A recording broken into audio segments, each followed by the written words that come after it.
Greetings again, respected classmates. Today I will give a quick overview of the Artemis program. The United States of America and the People's Republic of China are currently in a space race to the surface of the moon to establish the ground base.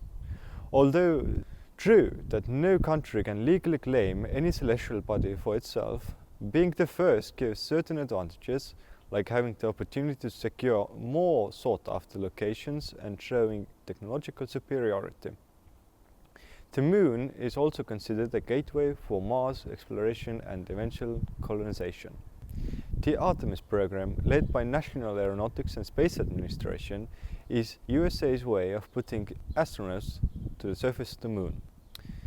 Enacted in 2017, the program has lasted for 9 years and cost $93 billion thus far. If all goes according to plan, humans will land on Moon in early 2028. NASA reused some of the previous discontinued program's rocket parts, such as the engines from Space Shuttle, for the Space Launch System in the Artemis 1 and 2. The SLS carried the Orion crew space capsule and European Service Module, the ESM, to space. The first launch of Orion, the crew part of the rocket, was scheduled for 2016, but was repeatedly delayed, and the Artemis 1 took off on November 16, 2022. It was an uncrewed flight to test all the systems. Artemis 2, launched on April 1, 2026, was the first crewed flight of SLS and Orion, and is currently furthest humans have ever been from the Earth. The Artemis 2 is considered a resounding success, although some problems have appeared.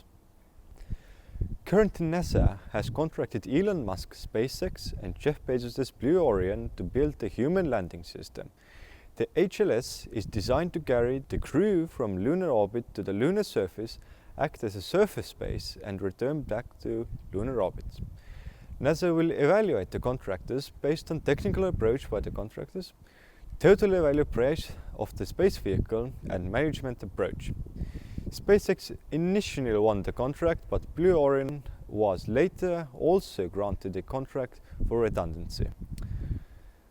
Artemis 3 will foresee the Orion spacecraft rendezvous with SpaceX's Starship HLS and Blue Orion's Blue Moon in Earth orbit. Artemis 4 is planned to be the first Artemis project moon landing somewhere in early 2028. And Artemis 5 is planned to be the second lunar landing in the Artemis program in late 2028. As per costs, the NASA-built SLS is by far the most expensive of the bunch, costing $2 billion to lift 95 metric tons of payload into low Earth orbit, meaning it costs $21 million to put a ton of payload into low Earth orbit.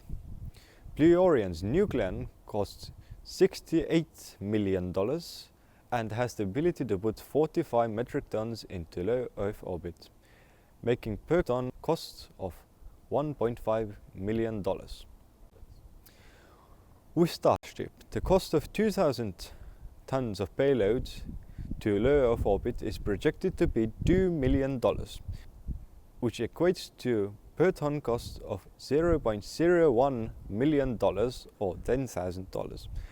2,100 times cheaper than the SLS and 150 times cheaper than the New Glenn. True, Elon Musk is also known for making bold claims and not always fulfilling them. Still, even a rocket only 100 times cheaper than the SLS would send huge shockwaves through the rocket industry, and testament to the inefficiency of government spending. This next Starship launch, as of writing, will be on May 15th this year. This will be the first flights of Block 3 vehicles. And as always, thank you for watching.